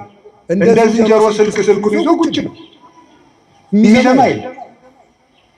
በጣም አስቸጋሪ ነው በእውነት ማለት ነው። የሚሰማ ሰው ከጠፋ ዓለም የሚጠፋ ጆሮ ሲጠፋ ነው። ሁሉ አፍ ከሆነ ችግር እኮ ነው። ይገርማችኋል እኮ አንድ የአሜሪካ ሳይኮሎጂስት አሜሪካ ውስጥ ሁሉ ተናጋሪ ሆኗልና ጆሮ እየጠፋ ነው፣ ጥቂት ቆይታ አሜሪካ ሳትጠፋ አትቀርም ብሎ መጽሐፉ ላይ ነው እንደዚህ ያለው። ሁሉ ሊቅ ነው፣ በሚዲያ ሁሉም እየለፈለፈ ስለሆነ ሳይንቲስቶች ቦታ እያጡ ነው ብሎ ጽፏል። እሱ ማለት አፍ በስቶ ጆሮ ካነሰ ተፈጥሯችን ተገላበጠ በሉት። ምክንያቱም እግዚአብሔር የሰጠን ሁለት ጆሮ ንገሩኝ እንጂ ይሄ ማለት ብዙ ሰምታችሁ አሁን ደግሞ ሁለት አፍ ስንት ጆሮ ነው ያለ? ዜሮ ጆሮ። ጆሮ የለም አፍ ብቻ ነው። በቃ ወጥቶ መለፍለፍ ወጥቶ መለፍለፍ ወጥቶ መለፍለፍ። እኔ ማን ይገርመኝ። በስመ አብ ወወልድ ወመንፈስ ቅዱስ አሐዱ አምላክ። እንደ በርበሬ ይከነክናል ይሄ መለፍለፍ። እንዴ ነውር እኮ ነው። እውነቴን ነው። እንደው አንድ ባይታዊ ቤቱና ሲለማመድ መጀመሪያ ከሚሰጠው ልምምድ አንዱ በቀን 20 ደቂቃ ዝም በል የሚል ነው። ቢያንስ ዝም ማለት በቀን 20 ደቂቃ ዝም በሉ። እኔው ዝም ስልካችሁንም ትታችሁ እንዲምራችሁ እጃችሁ እግራችሁ። አሁን እኮ ሰው ምንም በቃ በጣም ምንም መረጋጋት የሚባል የለም። ይሄን ራስ አሁን ትንሽ ወሬ ልታናግሩት ራሱን ሲያክ እጁን እንደዚህ ሲያረግ እንደዚህ ያስጨንቀን፣ እንዲሁ ያሳዝናል። በውስጣችን መረጋጋት የሚባል ነገር የለም። ያንን እንድናገኝ የሚያስፈልግ እግዚአብሔር አዳምን ሰማው። እኛም ወንድሞቻችንን እንስማቸው፣ እህቶቻችንን እንስማ። የሚሰማን ሰው እግዚአብሔር ይሰማዋል። ስምዑኒ ደቂቀ እስራኤል እግዚአብሔር ይስማይክሙ አይደል ያለ? የጌዴዎን ልጅ ሄዶ ምንድን ነው ያለ? የእስራኤል ልጆች ሆይ እናንተም ስሙኝ እናንተንም እግዚአብሔር ይስማችሁ። የሚሰማ ሰው ሰሚ ያገኛል። እግዚአብሔር አዳምን ሰማው። ተከትሎ ሄዶ አዳምን አባብሎ ታርቆት መጣ። አዳም በላ ራሱ ኮበለለ። እግዚአብሔር ያለበት ዛፍ ድረስ ተከትሎ መጥቶ ታረቀ። አሁን ዛሬ ታረቁ ሲባል እኔ አልታረቅም። ቀጥሎስ እንደው ትንሽ ሻል ያለ ሰው ካለ ባይሆንስ ይምጣልኝ ያለ ያጠፋስ እግዚአብሔር ግን መጥቶ ነው የታረቀ። አዳምን ተከትሎ ሄዶ ታርቋል። እኛ ሰው ተከትለን ሄደን መታረቅ ሲገባን እየተከተሉ ምሕረት የሚለምኑንን ይቅርታ የሚጠይቁንን ሰዎች እንኳን ይቅርታ እናደርጋቸው። ይሄ ታዲያ እግዚአብሔር ልጅ ያሰኛል? ስሳ ለሰላም ወዴግና ሰላምን ፈልጋት ተከተላት ይላል ቅዱስ ዳዊት። ፈልጋት ማለት ታረቅ፣ ተከተላት ማለት አልታረቅም ካለ ቤቱ ድረስ ተከትለ ታረቀው። ለምነህ ታረቅ፣ አንተ ለምነህ ታረቅ። ሰውየው መምጣት ቢያቅተው ትዕቢት ነው የሚያደርገን። ውስጣችን ያለው ራስ ወዳድነት ነው እንዳንታረቅ ያደርገን። ስለዚህ የእግዚአብሔር ቤተሰቦች ተከትሎ ሄዶ የሚታረቅ መሸነፍ አይደለም። ኦርቶዶክሳዊ ሰው ተበድሎ ተከትሎ ሄዶ በር ቢዘጋበት አንኳኩቶ የሚታረቅ ሰው ተሸናፊ አይደለም፣ እግዚአብሔርን ይመስላል። እርቅ መለመን እግዚአብሔርን ያስመስላል። እንዲሁ በሞት ያፈርሰውን ዛሬ የምነግራችሁ ዛሬ ከሰዓት ጀምራችሁ ለምናችሁ ቢሆን ታረቁ። የተጣላችሁ መስሉ እንደዚያ ካደረገ የእግዚአብሔር ልጅ እንሆናለን። የእግዚአብሔር ልጆች ከሆነ ደግሞ የእግዚአብሔርን ምሕረት እናገኛለን። ሳንታረቅ ምሕረት ብንለምን ኢትዮጵያ ምሕረት አታገኝም። ምሕረት የሌላቸው እየጨመሩ ነው የሚሄዱት። እርስ በርሳችንን ከታረቅን ግን ምሕረት ይገባናል። ለሀገር ምሕረት ያመጣል እግዚአብሔር። ሰው ከልጁ ጋር መታረቅ አቅቶት፣ ከጎረቤት ጋር መታረቅ አቅቶት፣ ከዘመዱ ጋር እንደ ቅዱስ ዮሐንስ አፈወርቅ ይላል እግዚአብሔር ጠላቶቻችሁን ውደዱ ቢለን ወዳጆቻችንን ስንጠላ ብንገኝ እንደምን ያለ ፍርድ ይጠብቀን ይሆን ይላል። ጠላቶቻችሁን ውደዱ ብሎ ወዳጆቻችንን ስንጠላ ከገኘንማ እንዴት ያለ ፍርድ ይገባን ይሆን? አሁን እኮ እግዚአብሔር ያሳያችሁ፣ ክርስቶስ ያመልክታችሁ ሰው ቤቱ ውስጥ ሰላም አጥቶ የሀገር ሰላም ይላል። እኔ እውነት ልንገራችሁ፣ ኦርቶዶክሳውያን እንታረቅ፣ ለሀገር ምሕረት እንዲሆን። ብዙ ደም እየፈሰሰ ነው፣ ይበቃናል። ሰው ያለ እድሜው እየተቀጨ ነው። እናት ያለ ጧሪ እየቀረች ነው። ብዙ ደም እያለቀሱ እንታረቅና እግዚአብሔር ይማረን። የጨካኝ ልብ እግዚአብሔር ትቢያውን አንስቶ እኛ እንታረቅ፣ ይቅር ባዮች ነው። በሞት ያፈርሰውን እቺ ቤተክርስቲያን የይቅርታ ምልክት ነው። ለምሳሌ ይሄን ቆብ ታዩታላችሁ። ነው የለበስኩት ቆብ። አባ ጴሜን የሚባል አባት ምን ይላል? ቆብሰ ትምህርተ የዋሃት ይእቲ፣ ቆብ የይቅርታ ምልክት ነው ይላል። ቆብ ይቅርታ ማያደርግ መነኩሴ አይባል። ቆብ የይቅርታ ምልክት ነው። ምክንያቱም ይሄ ዕለት በዕለተ ዓርብ ክርስቶስ የደፋው የሾህ አክሊል ነው። ክርስቶስ የሾህ አክሊል ደፍቶ ይቅር ሲል ሲጣላ ነው ያዋል። ይቅር ሲል ነው ያዋል። ክርስትና ይቅርታ ነው። መስቀል የያዙ ነው። ለምንድን ነው ልንዋጋበት ይመስላችኋል? ይቅር ልንልበት ነው። አንገታችን ላይ ማተብ ያሰርነው ይቅር ልንልበት ነው። ያለ ይቅርታ በፍጹም የእግዚአብሔርን ፊት ማየት አይቻልም። ዳዊት ቅዱስ ዳዊት ርትዕሰ ትሬዮ ገጹ ወርትዕሰ ትሬዮ ገጹ፣ ቅን ሕሊና የእግዚአብሔርን ፊት ታያለች አለ። እንደሱ ያለ ፊት ማለት ነው። ጠላቱ እያሳደደው ይቅር የሚል ዳዊት። የአምላክ ልብ የተባለ እኮ እንደ አምላኩ ይቅር ባይ ስለሆነ እና እግዚአብሔር አዳምን ተከትሎ ታረቀው። ኋላ ደግሞ በጣም በሚያስደንቅ ሁኔታ እግዚአብሔር ቀድሞ ካደረገለት በላይ ለአዳም ትልቅ ነገር አደረገለት። መጀመሪያ እግዚአብሔር ትቢያውን አንስቶ የአምላኩን መልክ እንዲይዝ አድርጎ ፈጠረው። ይህን መያዝ ባይሆንለት ደግሞ ወነስአራ ያገብ የባሪያን መልክ ይዞ አምላክ ወደ ምድር መጣ። ይህ ፍጹም ይቅርታ ነው። እንደምን ያለ ይቅርታ ነው! ተዘግቶ በእግዚአብሔር መንግስት ላይ በተነሳ በጠላቱ ለአዳም የእሱን መልክ ይዞ መምጣት ፍጹም የሆነ ምህረት እግዚአብሔር ለሰው ልጆች ያደረገው። ዛሬም በደጅ ቁሞ ያንኳኳል። ማን ንጹሕ ልብስ እያለው አዳፋ ልብስ፣ ማን ሀብታም ሆኖ በድሃ ጓሮ ይገኛል? ክርስቶስ ግን እፎ ቤተ ነዳይ ሀደረ ከመ ምስኪን፣ እንዴት እንደ ምስኪን ከድሃ ቤት አደረ፣ በበረት መካከል ተወለደ። ይህ ፍጹም ይቅርታ ነው። ያም ብሎ ደግሞ ስጋውን ቆረሰ፣ ደሙን አፈሰሰ። ይሄ ፍጹም ይቅርታ ነው። በምስማር ለሚመቱት እጆች ይቅርታን አደረገ። ይሄ ፍጹም ይቅርታው ነው። እናንተ በአይሁድ ትደነቃላችሁ፣ እኛ ዕድሜያችን በሙሉ ስንሰቅለው አይደለም የኖር። አይሁድ እኮ አንድ ቀን የተነገሩት ኃጢአት በሰራን ቁጥር እኮ ክርስቶስን እየሰቀልን ነው። እግዚአብሔር ስንት ቀን የማረን ወገኖች፣ እግዚአብሔር ስንት ቀን ትቶልናል። እግዚአብሔር ስንት ቀን የዕዳ ደብዳቤያችን ፍቋል።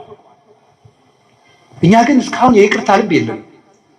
ቅዱስ ዮሐንስ አፈወርቅ እንደተናገረው ዓርብ የክርስቶስ ደም ሲያርፍበት አለቱ ሲሰነጠቅ የአይሁድ ልብ ግን እንደተዘጋው አለ።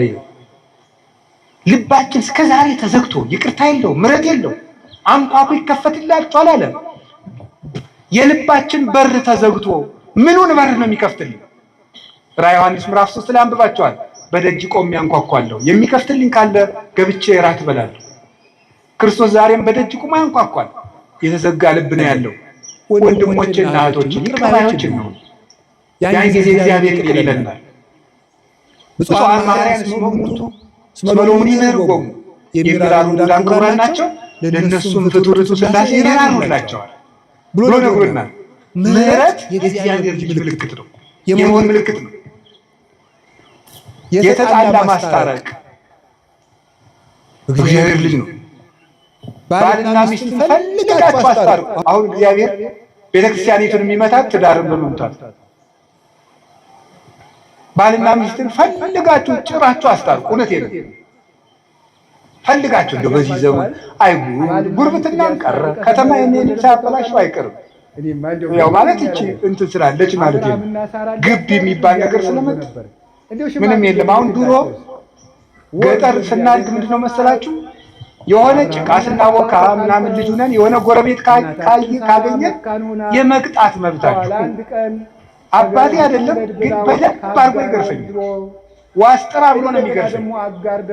ሄጄ ደግሞ ይቆጡልኛል ብዬ ለእናት አባቴ ገሌ እኮ ደብድቦ ሲባል ደግ አረደሳይ እኔ ይጨምሩልናል እንዲያውም ማለት ነው። ያ ነው ኢትዮጵያዊነትን ያቆየው ማለት ነው። አሁን የጎረቤትን ልጅ መቆንጠጥ ይቻላል? ጭራሽ አሁንማ ጭራሽ ልጅን መቆንጠጥ አይቻልም ነው እንጂ አቢዩዝመንት መጨቆን ነው ልጆች። አሁን እኮ ልጅ እያሳደግን ሳይሆን በሬ እያደለብን ነው። ማዳበሪያውም ይመስለኛል በ13 ዓመታቸው እንዲህ የሚሉ ልጆች ነው የሚመጡት፣ ግን ነፍስ ይኖራቸዋል። በጣም ከባድ እና ባልና ሚስትን አስታርቁ። የባልና ሚስት ጠብ ከሀገር ጠብ ይበልጣል። ለምን? ሁከት ከበዛበት ትዳር የመጣ ልጅ ነው ሀገር የሚያውቀው። ስለዚህ ባልና ሚስት አስታርቁ። እግዚአብሔር ይገርማቸዋል። ባልና ሚስት ሊያስታርቅ ሰማይ ወርዶ እንደነበር ታውቃላችሁ? እኔማ እንደው ግርም ምን የሚያደርገኝ አብርሃምና ሳራን ሊያስታርቅ እግዚአብሔር ወርዶ ነበር። እንደው ሽማግሌ ቢልክላቸውስ? ወርዶ እግዚአብሔር ከሰማይ አብርሃምና ሳራ ተጣልተው ሳራ ሆና በኋላ አንድ ቀን ከገረዲቱ ውለድ ብለው ከአጋር ወልዶ እንደገና ደግሞ አጋር ደግሞ በሳራ መኩራት ጀምራ ከዚያ በኋላ ደግሞ ሳራን እግዚአብሔር ጎብኝቷት ይስሐቅን ወልዳ ደግሞ ሳራ ደግሞ እንደገና ደግሞ ትንሽ ትዕቢት ነገር ጎብኝቷት ምን አደረገች? የኔ የእመቤቲቱ ልጅ ከባሪያ ልጅ ጋር አይጫወትም ብላ ጠብ። እንግዲህ ብዙ እንግዲህ ትዳር ጠብ የሚመጣው በሰራተኛ ነው። እኔ ከቀደም ማስተምር ያውቃለሁ። ባልና ሚስት አንድ ቤት እየኖራችሁ በሰራተኛይቱ ምክንያት ጠብ ከመጣ ከሚስቶቻችሁ ጎን ቁሙ። ገብቷችኋል አይደለ? አዎ፣ ከባድ ነው። ሴቶቹ ልቡናቸው ቅን ነው፣ ግን ሰውን የሚወዳቸውን ሰው ፈተና ያቀርቡለታል ይባላል አሉ ነው እንግዲህ ያቀርቡለታል ማለት ለምሳሌ ለሰራተኛይቱ አነስ ያለ ራት ትሰጣታለች ከሱ ፊት አንቺ ጨምሪያት እንጂ ካለ ነው የሰውዬ ልቡ ከሰራተኛይቱ ጋር ነው ያለ የሚለውን ለመመዘን ነው አሉ ነው። ይሄም ቢሆን እንጂ አላውቀውም እውነት ለምንና እና የዚያ ጊዜ ዝም ነው ማለት ያለብህ። ኋላም ትጨምራት ነገም ታብላል። አሁን ከየት አገኘኸው ሲባል ከመጽሐፍ ቅዱስ። እግዚአብሔር ሳራና አብርሃም ሳራና አጋር ሲጣሉ እግዚአብሔር ምንድን ነው ያለው? ሳራን ስማት መቻላችሁ ማለት ሰራተኛይቱ ምን ትበላል? አስወጣ። ከባድ ነው። ድሃ ግን አስለቅሶ አላልኩም። ሰራተኛ ጨቁኖ አላልኩም። እሷስ እንዲወጥም እንዴት ትሆናለች? ሸኛት፣ ለሷ ምን ያለውላት አለ። እሷ የወለድከውንም እባርክልሃለሁ አለ። ሸኝቶ ሰደዳት። አሁን ጉዳዩ ስለ ሳራ ስለ አጋር ስለ አብርሃም ርዕሳችን አይደለም። የገረመኝ የአንድ ባልና ሚስት የአንድ አባወራ ጠብ እግዚአብሔር ገዶት ከሰማይ ወርዶ ባልና ሚስት ሲሸመግል መገኘቱ ነው። ምክንያቱም እግዚአብሔር የእርቅ አምላክ ነው። የጠብ ትንሽ የለም።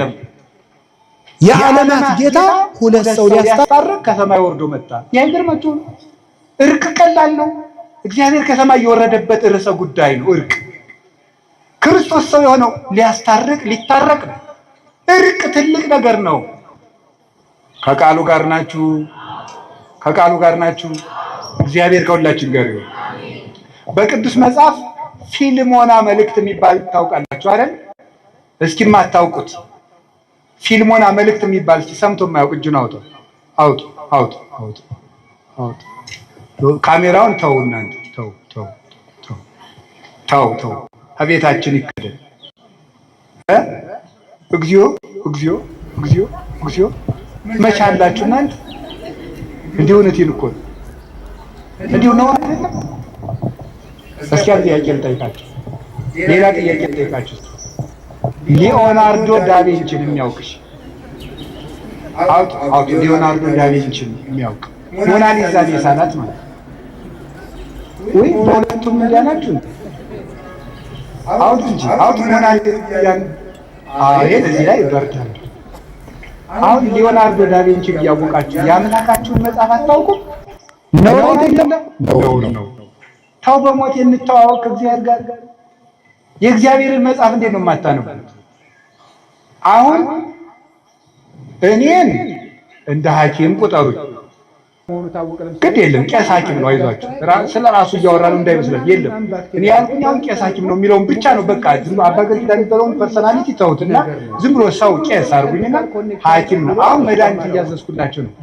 በቀን አንዳንድ ክኒን ዋጡ ያችሁ ሐኪም ትወጣላችሁ አትወጡ? አይድንም። በቀን አንዳንድ ምዕራፍ መጽሐፍ ቅዱስ ዋጡ። ጨጓራ በመስማት ጨጓራ እንጂ እሺ፣ በሽተኛው ለሐኪሙ ሄዶ አሞኛል ምን ክል ራሴ እንደገና 70% የበሽተኛው ህመም የሚታወቀው ከታካሚው ሂስትሪ ነው ይላሉ ሐኪሞች። እሱ ከሚያቀርበው ኢንፎርሜሽን በዚያ ካልተግባባ በሽታው አይገኝም። አሁን የገጠር ሰው ብዙ ጊዜ ሊታከም ሄዶ ባለመግባባቱ በሽታ ይገኛል። ምን ያደርጋል? ይጎሸምጠኛል። መጎሽመጥ ምን እንደሆነ እንግዲህ አይታወቅም በሐኪሙ ማለት ነው። አንዳንዱ ሰው ደግሞ ሄዶ ምን ይላል መሰላችሁ? ምንድን ነው የሚያም ሲባል አንተ ወቀው እንጂ ሐኪም ሊያውቅ መስሎኝ እንደዚህም ይላል። አያችሁ፣ ከሐኪሙ ጋር ኮሚኒኬሽን ከሌለ መድኃኒቱ አይገኝም። አንዳንዱ ሰው ካልተናገርክ እንዴት ትታከማለህ? ንስሐ ግቡ ማለት እሱ እኮ ነው ሕክምና፣ በሽታን መናገር ማለት ነው። ከዛ መድኃኒት ይታዘዝልናል። አሁን አንድ ነገር ልንገራችሁ። አንድ ሰው ለሐኪሙ ሄዶ በሽታውን ተናግሮ ይኸውልህ፣ ሰማችሁኝ? በሽታውን ተናግሮ ሲጨርስ ጨጓራ መሆኑ ታወቀ። ለምሳሌ ጨጓራ ማለት ጋስትራይት ነው። እሱ ማለት በምናምን ባክቴሪያ አድርጎ በምን ተነግሮ ሙከስ መንብሬን ሲላጥ ምን እንደዚህ ብሎ የሚመጣ ነገር ነው። እነዚህ ደግሞ ነገሮች ከእንትን ጋር ኮኔክት አድርገው ብሎ ያው ስለማላውቀው ብሎ ሌክቸር ቢሰጠውና በልቤት ክንድ ቢለው ሰውየው ይድናል አይድንም? አይድንም። የሚድነው መድኃኒት ሲያዝለት። ስለ ጨጓራ በመስማት ጨጓራ መዳን አይቻልም። የጨጓራ መድኃኒት በመውሰድ ለጥንቃቄ ይረዳ ይሆናል።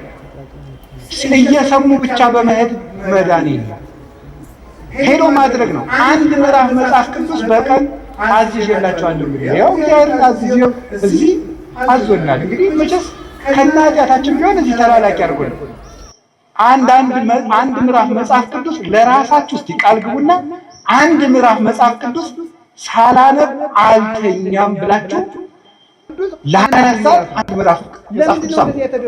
እሺ፣ በጣም ጥሩ።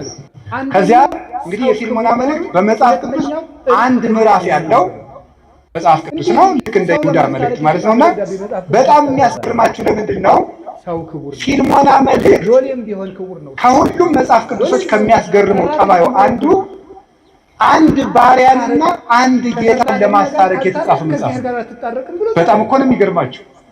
ስለ እርቅ ትልቅነት ነው አረሳችን። ፊልሞና የሚባል አንድ ትልቅ ሰው ነበር፣ ባለጸጋ። አናሲሞስ የሚባል ባሪያ ነበረው። ዛሬ ሰራተኛ ተብሏል። አሁን ያው መቼስ እንትን እያላል ቀድ እየተቀባ ነው ሁሉ ነገር። አሁን ሰራተኛ ተብሏል። ከዚያ ደግሞ አይነ ስውር የሚለው ቀርቶ ማየት የተሳነው ደህና ነው ይሁን ግዴ። አንድ ንጉስ ፎቶ ይለጠፋል። አሁን ሰራተኛው አናሲሞስ፣ ባለጸጋው ፊልሞና ይባላል። ሁለቱ ተጣልተዋል። በቤተ ክርስቲያን በትውፊት ከብት አጥፍቶ ነው ይላሉ።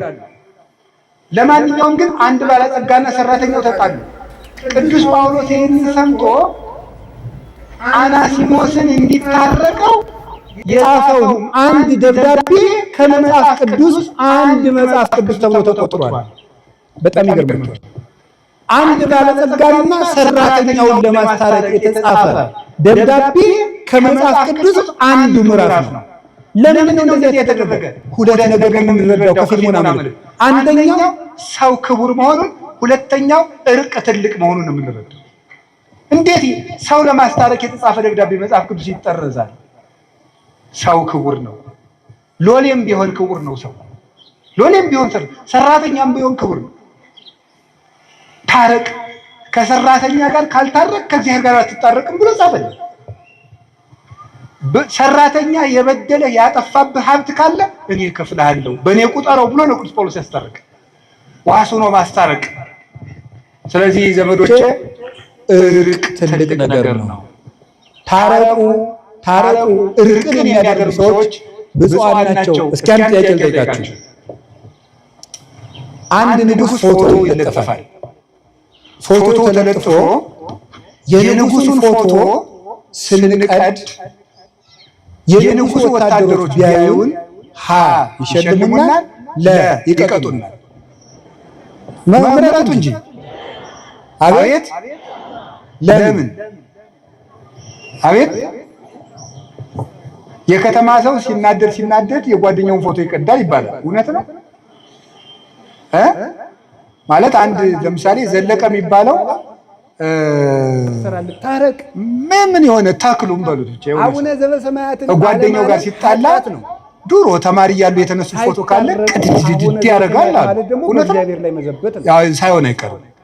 እግዚአብሔር ደግሞ ጥያቄው ፎቶውን የሚቀደው ማንን በመበቀል ነው? ስለዚህ ሁላችንም ነገሩኝ እንጂ ፎቶውን በመናቅ ማንን እየናቀ ነው? እንታረቅ። በጣም ጥሩ። እንግዲያማ ሰው የማን ምስል ነው? የተጣሉ ሰዎች። ስለዚህ ሰውን ስንንቅ ማንን ነው የምንንቀው? እግዚአብሔር ነው የምንንቀው። ሰውን ጥለህ መጥተህ ሰውን ተጣልተህ አንት ምናምንቴ አንት ምናምን አንተ ወዘተርፈ በዘሩ ሰድበው፣ በድህነቱ ሰድበው፣ በመልኩ ሰድበው፣ በድንቁርናው ሰድበው ስትጨርስ እዚህ መጥተህ ደግሞ አባታችን ሆይ በሰማያት የምትኖር በደላችን ይቅር በለን እኛም የበደሉንን ይቅር እንደምንል። ተው እንጂ። አንድ ካህን ሁለት ሰዎችን ለማስታረቅ ተቀምጠው ቢሉ አልታረቅላቸው አሉ። በሉ ለጸሎት እንነሳ አሉ። ለጸሎት ተነሱ። በሉ አባታችን ነው አባታችን ሳይታረቁ ነው እኮ በሰማያት የምትኖር ስምህ ይቀደስ፣ መንግስትህ ትምጣ፣ ፈቃድ በሰማይ እንደሆነች እንዲሁም በምድር ትሁን። የዕለት እንጀራችንን ስጠን ዛሬ፣ በደላችንን ይቅር በለን እኛም በሕግ አምላክ እዚህ ላይ አቁሙ አሉ ይባላል። ገብቷችኋል? ለምን እኛም የበደሉንን ምን የሚላለው ይቅር እንል ዘንድ የሚላለው። እግዚአብሔር ላይ ለምን ድራማ ትሰራለህ? ታረቅ። አቡነ ዘበሰማያትን አለማለት ኃጢአት ነው። ሳይታረቁ አቡነ ዘበሰማያት ማለት ደግሞ በእግዚአብሔር ላይ መዘበት ነው። እግዚአብሔር ደግሞ አይዘበትበትም አይደል ያለ ቅዱስ ጳውሎስ። ስለዚህ ሁላችንም እንታረቅ፣ ከዛሬ ጀምሮ እንታረቅ። እኔ የተጣሉ ሰዎች ገጥመውኝ ሳስታርቅ የምጠቀማት አንዲት ነገር አለች። ከጠቀመቻችሁ ልንገራችሁ። ሁለት ሰው ሊታረቁ ተቀምጠው እምቢ ካሉኝ፣ አይ አባ አልገባህም፣ ሰውየው እኮ እንዲህ ያደረገኝ ሰው ነው፣ እንዲህ ያደረገኝ ሰው ነው፣ እንዲህ ያደረገኝ ሰው ነው፣ እንዲህ ያደረገኝ ሰው ነው ሲለኝ አንድ ጥያቄንም ጠይቅ፣ ከክርስቶስ ትበልጣለህ ነው የምለው። አልበልጥም። እንግዲያስ እግዚአብሔር እንዲያደርጉ ተደርጎ ምን ብሏል? ታርቋል። ብዙ ባልና ሚስት በዚች ንግግር ታርቀውልኛል። ከክርስቶስ ትበልጫለሽ፣ ከክርስቶስ ትበልጣለህ እላለሁ። አልበልጥም ካልክ ታረቅ፣ አልታረቅም ካልክ እንዲሁ ከሆነም ደግሞ እሱ ይምጣ፣ ከሆነም ደግሞ እሷ ትምጣ አይባልም። ሄደህ ታረቅ። ዛሬ ስለ እርቅ ነው የምነግራችሁ። የጻድቁ ቤት የእርቅ ቤት ስለሆነ አባታችን አቡነ ተክለ ሃይማኖት ዓርብ ቀን አይደል አንድ ሰውዬ መጥቶ የጣዖት አምላኪ ልጅ መጣ። ከዚያ በኋላ ውሃውን አርከው ወተት አድርገው ጠጣ አሉት። አይ መርዝ ልትሰጡ ስለምትችሉ ቅመሱልኛል፣ ደቀ መዝሙራቸውን ቅመስለት አሉት። እንዲህ አባታችን በጾሙ አለ ልጄ ከጾምማ ፍቅር አይበልጥም አሉ አቡነ ተክለ ሃይማኖት። ከጾም ፍቅር ይበልጣል።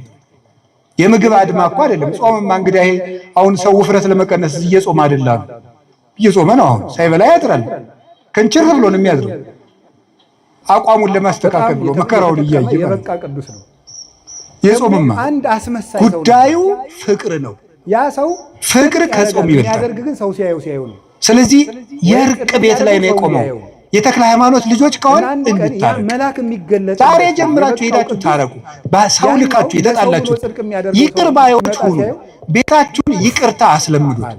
ሕፃናት እንደዚህ ነው ያለው። ጠየቅ ልምድ በቤታችሁ ገንቡ። ባለትዳሮች እንደዚያ ሲል ሕፃኑን ልጃችሁን የ5 ዓመቱን ልጅ እናንተ ካጠፋችሁ ይቅርታ ማለት አለባችሁ።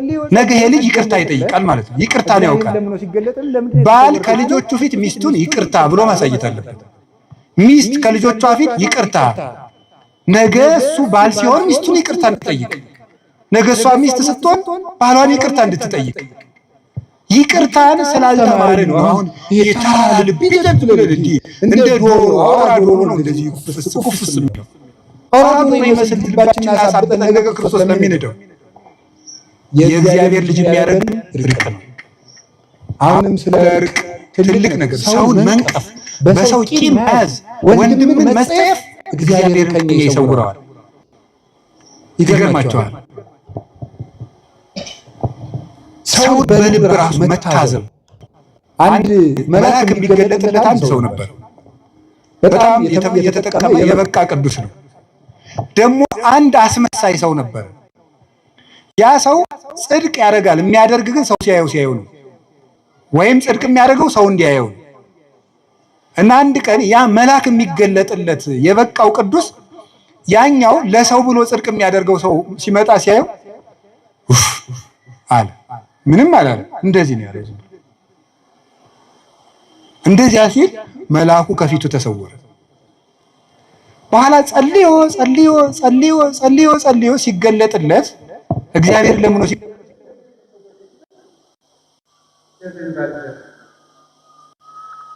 ዛሬ ለሰው ብሎ ጽድቅ ቢሰራ ነገ ለእግዚአብሔር ብሎ መሰራት ይጀምራል። ልጅም እንደ ዕድሜው ነው የሚያስበው፣ ኃጢአተኛም እንደ አቅሙ ነው የሚያስበው። ማሳደግ ነው እንጂ መወርወር ምን ያደርጋል ነበር ያለው። ስለዚህ የእግዚአብሔር ቤተሰቦች ሰው ምን እንደሆነ ማን ያውቃል? የሰውን ልብ ማን ያውቀዋል? ጥልቅ ነውና ማለት ነብዩ ኤርምያስ የሰውን ልብ የሚያውቅ የለም። ሰው ምኑ ነው ሰካራም እንደሆነ በምን ታውቃላችሁ? ዘመን ጥሎት ይሁን አጥቶ ይሁን በአስተዳደግ ተበድሎ ይሁን አደጋ ደርሶበት ይሁን ጎዳና ላይ የወጣ በምን እንደሆነ በምን ታውቃላችሁ? አናውቅም። ለማናውቀው ወንጀል እንዴት ፍርድ እንሰጣለን? ምክንያቱም እናውቃለን። ሞት የለብንም ወገኖች። ሰው የመሰለውን ነው የሚናገረው። ያሰበውን ይናገራል፣ የመሰለውን ይናገራል። እግዚአብሔር እስካለልን ድረስ ሰው የጣለውን እግዚአብሔር ያነሳል። ሰው የጠላውን ሁሉ እግዚአብሔር ያነሳል። እኔም ማየውን አንተ አታይም ያለ ቅዱስ ጴጥሮስን ሰው የውጭ ኃጢአትን ያህል እግዚአብሔር የልብ ጽድቅን ይመለከታል።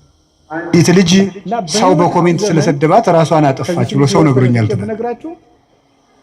በጣም ያሳዝናል። እውነቴን ነው የምነግራችሁ። እንዴት ክቡር የእግዚአብሔርን ፍጥረት ሰድበን እንገላለን በእውነት ማለት ነው።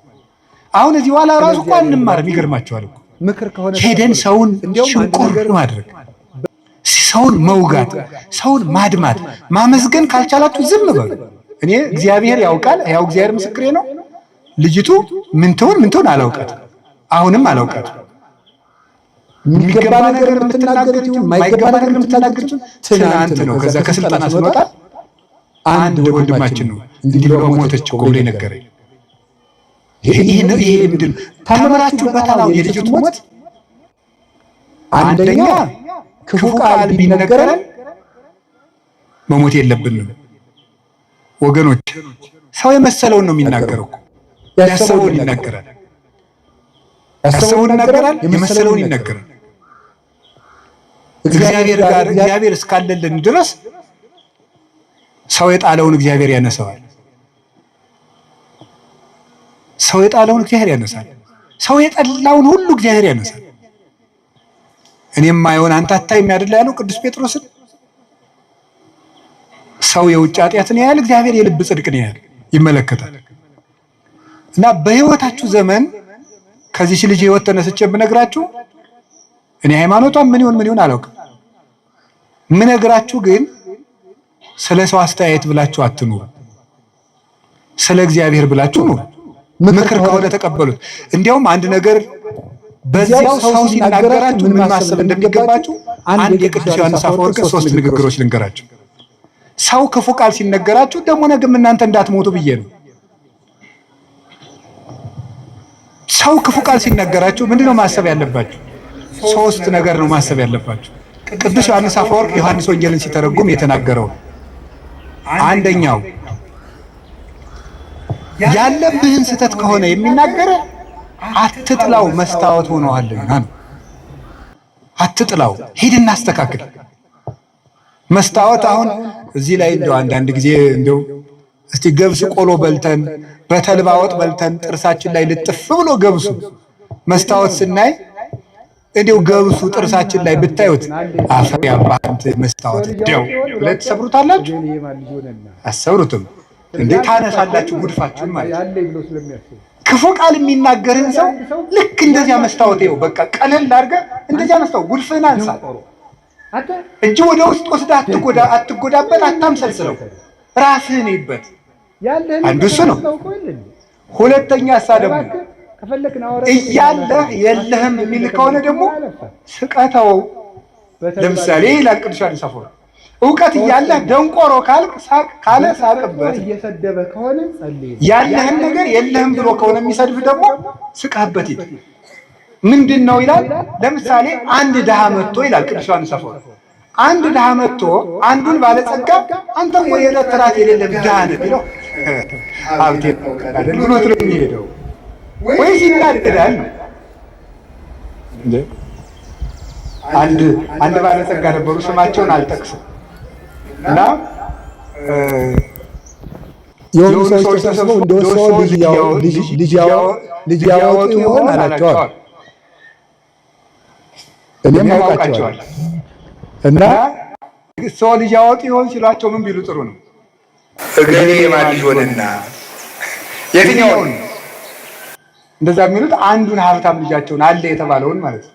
ሰው ልጅ ያወጡ ይሆን ብሏቸዋል። እገሌ የማን ልጅ ሆነና፣ ስለዚህ አልከፋቸውም ማለት ነው ያለ ብለው ስለሚያስቡ። ስለዚህ አንድ ሰው ያላችሁ ነገር አንተ ደንቆሮ፣ አንተ ደደብ ምን ያናድዳቸዋል ታዲያ? ያለህን እውቀት ራስህ ታውቀው የለን?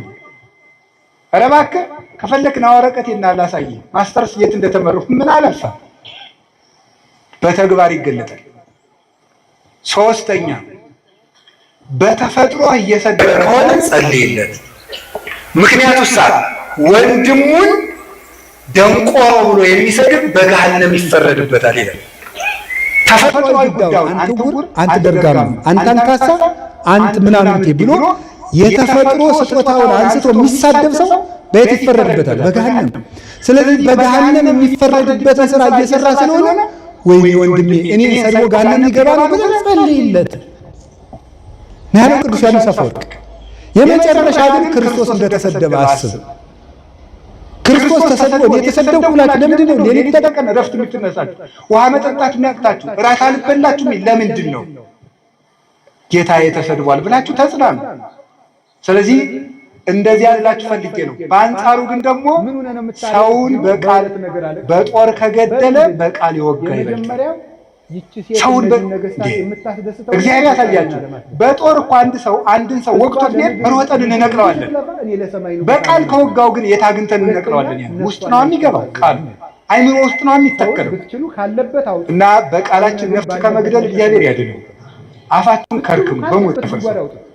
እንዲያውም ንገራችሁ፣ ስንመጻደቅ እኛ የምንፈርድባቸው ወንበዴዎች ቀድመውን መንግስተ ሰማያት ሊገቡ ይችላል። ቅርጫት ይሰራል፣ ቅርጫቱን ይሸጣል። እኛ የምንሰድባቸው ይሄ እንዲህ ያለ ነው እንዲህ ያለ ነው ብላችሁ ጸልዩለት።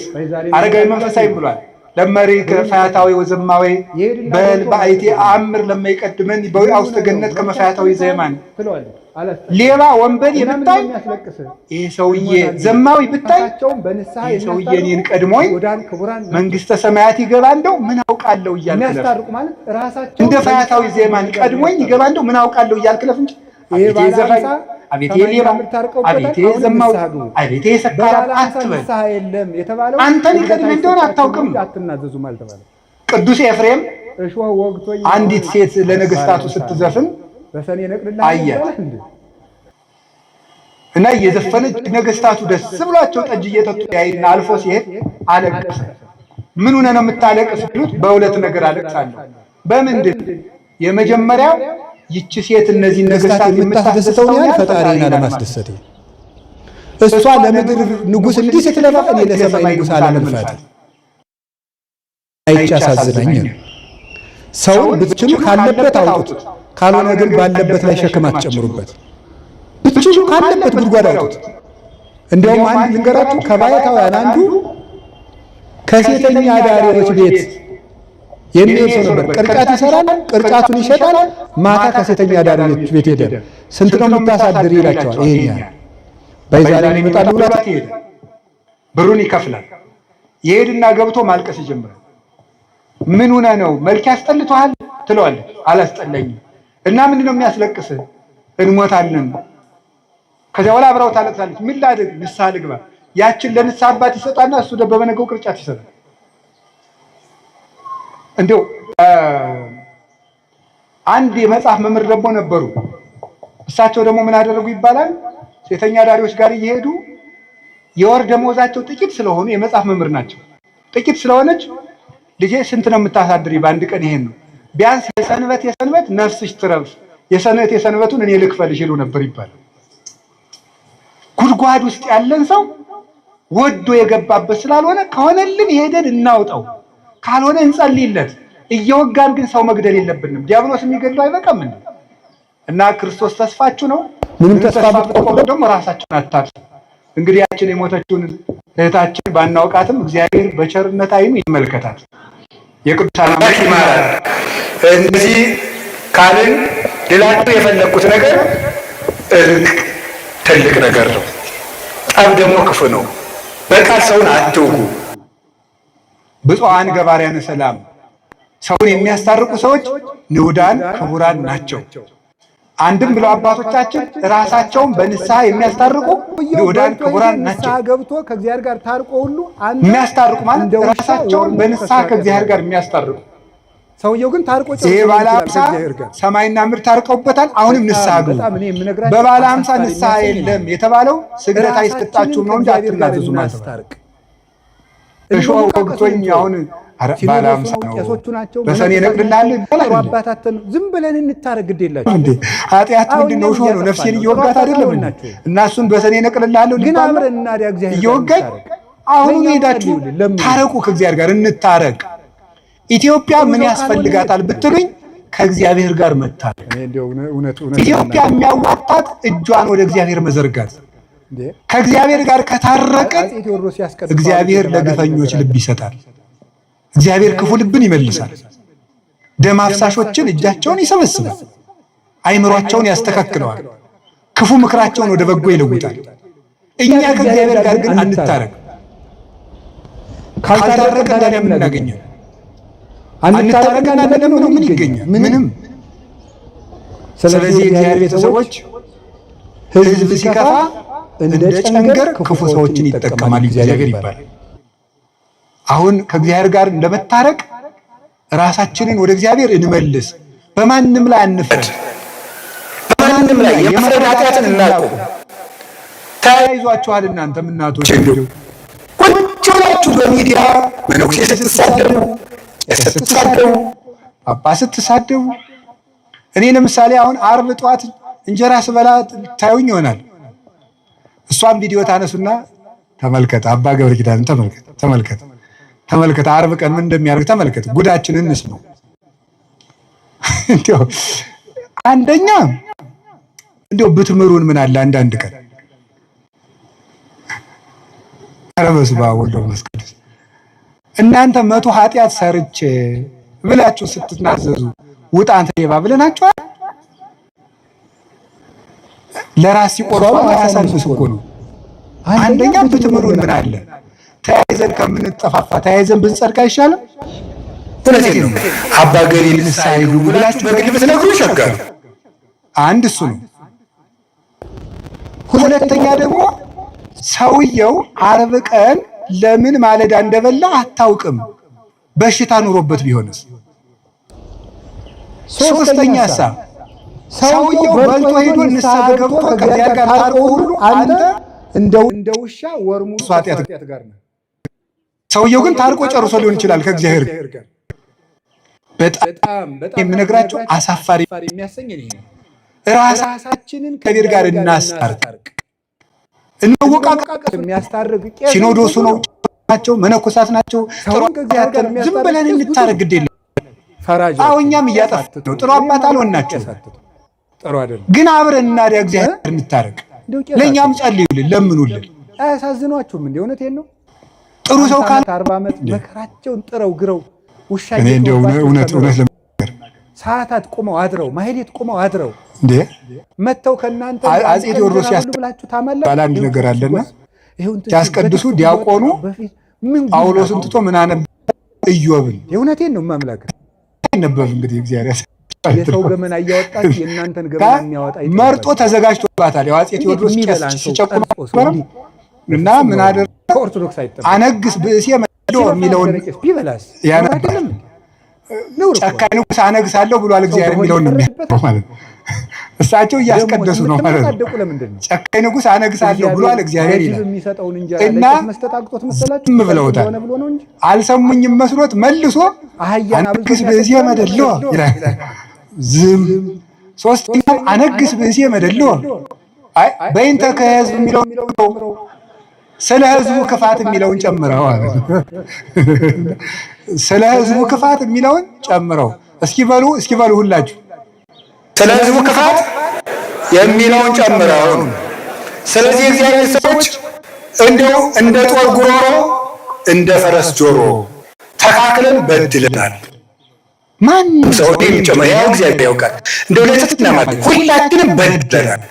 እግዚአብሔርን ይቅር በለን እንበል። ይልቁን እንታረቅ ራሳችንን። አሁን ከዛሬ ጀምራችሁ ንስሐ አባት የሌላችሁ ንስሐ አባት ያዙ። ፈልጋችሁ ከእግዚአብሔር ጋር እንታረቅ። ከዚያሳ ከወንድማችን ጋር እንታረቅ። የምታየውን ሰው ሳትወድ የማታየውን እግዚአብሔር የት አይተህ ተወደዋለህ ይላል ሲራክ ሲናገር። እግዚአብሔርን የት ታውቀዋለህ? ከእግዚአብሔር ጋር እንታረቅ፣ ከወንድማችን ጋር እንታረቅ። ደግሞ ምን ይላሉ አባቶቻችን መልሰው ሲተረጉሙት? ሰውን ከእግዚአብሔር ጋር እንዳይጣላ የሚያስታርቁ ብፁዓን ናቸው ይላሉ። ከእግዚአብሔር ጋር እንዳይጣላ የሚያስታርቁ ማለት ገንዘብ አጥቶ ሌባ ከሆነ በዚህች ነግድና አትጠቅ ብለው ከእግዚአብሔር ጋር ያስታርቁታል። አያችሁ፣ በንስሐ ብቻ እኮ አይደለም። አጥቶ ሌባ የሆነውን እንካ በዚህች ስራ ሌባ አትሉ ስትለው ከእግዚአብሔር ጋር ታስታርቀዋለህ። ልክ እንደ ንስሐ አባት ሆንከው እኮ ማለት ነው። አባትነትን አትተኩ። ከእግዚአብሔር ጋር የሚያስታርቅ ብዙ ነው። ሰውን ከእግዚአብሔር ጋር የሚያስታርቅ ብዙ ነው። ፈራጅ አትሁኑ፣ ቄስ አትጥሩ። እኔም ማምከን ቄስ አትጥሩ፣ ጥሩ አይደለም። እንደው ቄስ አትጥሩ። አዝኗችሁ ነው። የእውነቴን ነው። 50 ዓመት 40 ዓመት መካቸውን ጥረው ግረው ውሻ እየጮህባቸው ተምረው ሰዓታት ቆመው አድረው ማህሌት ቆመው አድረው መተው ከእናንተ እንደው አንድ ቀን እንጀራ ብሉ ብላችሁ ታማላችሁ። ይሄው ሲጎርስ ይሄው እንትን ሲል በቲክቶክ እየወጣችሁ በፊት ምን ጉድ ናችሁ? እንደው የእውነቴን ነው ማምላክ። የሰው ገመና እያወጣችሁ የእናንተን ገመና የሚያወጣ ይጥልባችኋል። እንዴት የሚበላን ሰው ቀርጾ ሰው እንዲህ በፍጹም ነውር ነው። ከኦርቶዶክስ አይጠበቅም። ሲለፋ ደረቄስ ቢበላስ ነውር አይደለም? ነውር እኮ ነው። ሰው በሆድ ይፈረድበታል። ደግሞ የምትመጻደቁ ለምንድን ነው? እግዚአብሔር ለጅብ የሚሰጠውን እንጀራ ለቄስ ተጣቅጦት መሰላችሁ ትጸድቁ እንደሆነ ብሎ ነው እንጂ አህያን አብልቶ የሚያሰድር አምላክ፣ እባብን የሚመግብ አምላክ፣ ስቦ ወዱ ዘሳረረ ሁሉ ዓለም ባቲ ቃል ብለው የሚጮሁለትን ወፎቹን እንዴት ይተዋቸዋል? ይሄ አለማወቅ ባይሆን የቄሱ አንዳንድ ችግር አለ፣ እዚህ ያሉት አይደሉም እንጂ አይ የቄሱ አንዳንድ ችግር በተለይ አሉ ነው። ይሄም አሉ አዲስ አበባ ምን አይመከራይ ምንድነው ግብረ ሰላም እናብላችሁ ሲባል የምግቡን አይነት ማጣራት ተገቢ አይደለም። አልዘረዝረው ይሄን የነገሩ አንድ እናት ናቸው። የዛሬ 4 ዓመት አዲሱ ሚካኤል አግኝተው እናንተ ቀዝቃዛ ውሃ የሰጠ መንግስተ ሰማያትን ይወርሳል ብላችሁ ታስተምራላችሁ። አሁን በባለ 50 ቄሶችን ቀዝቃዛ ውሃ ቀድቼ ብጠራቸው ይመጣሉ ወይ አሉኝ። አይገርማችሁ? እነዚህ ይመጣሉ። ስለዚህ አሁን እኔ የምነግራችሁ እና መርጦ ንስሐ ልጅ መያዝ፣ ድሃውን ንስሐ አባት አልሆንም ማለት፣ ሀብታሞችን ቶሎ እያገኙ የድሃውን ስልክ አለማንሳት። እንዲያው ድንገት ከተፈጠረ ሜቢ ነው። ድንገት ከተፈጠረ እስካሁን አያረጉትም። ድንገት ከተፈጠረ ይችን እናስተካክል፣ እኛም ይችን እናስተካክል፣ እናንተም አትፍረዱ። አብልታችሁ መፍረድ ኧረ በጣም ከባድ እኮ ነው። አብርታ እያበላችሁ ቪዲዮ ማንሳት ሞኝ ናችሁ። እንዲያው አሁን እኔ መጥቼ ከእናንተ ቤት ስበላ ጉርስ ሳረግ ቪዲዮ ልትቀርጹ ነው? መነኩሴን እንደው ሲጸልይ ያነሱታል እንጂ ሲበላ የኛ አባት ሲበላ ልትሉ ነው? የኛ አባት ሲጸልይ በሉ እንጂ ነው እኮ ዘወር ነው ማለት ዘወር። እንደውም ልንገራችሁ፣ ሰማችሁ ወይ? ሰው ሲበላ አቅርባችሁ ዘወር በሉ። አይናችሁት ይብላ፣ አራው ይብላ። እኔ እውነቴን እኮ ነው። እግዚአብሔር አብርሃምን ለማብላት ከሰማይ እንደወረደ አላያችሁ? አብርሃም እንዲበላ ብሎ እያጣበቀ እየጎረሰ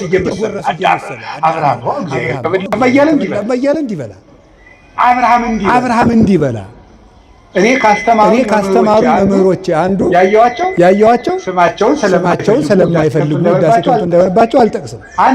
አንድ ቦታ ሄደን ይጨመር እንጀራ አሉ።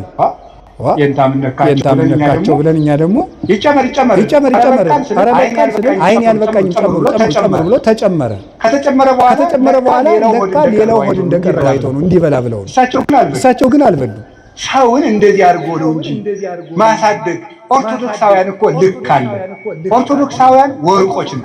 ብናለቅስ ያምርብናል። ልቅሷችን ውብ ነው። ሰርጋችን ውብ ነው።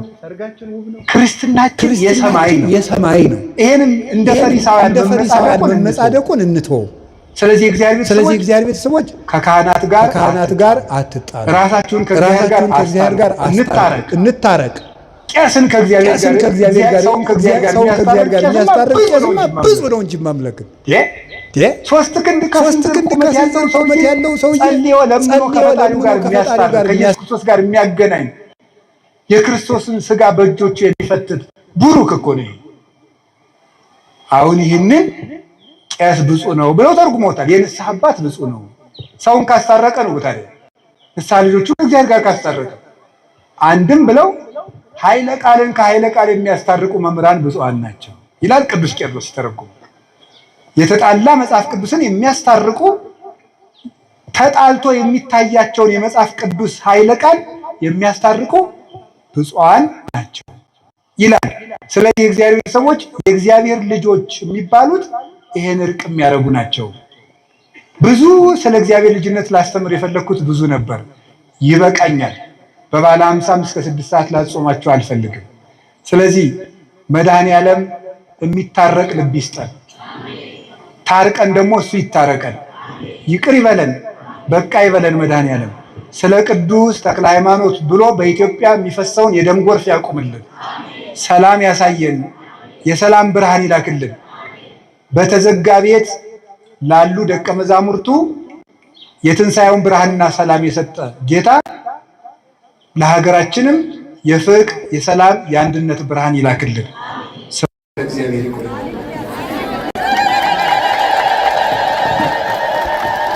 ጨምሩበት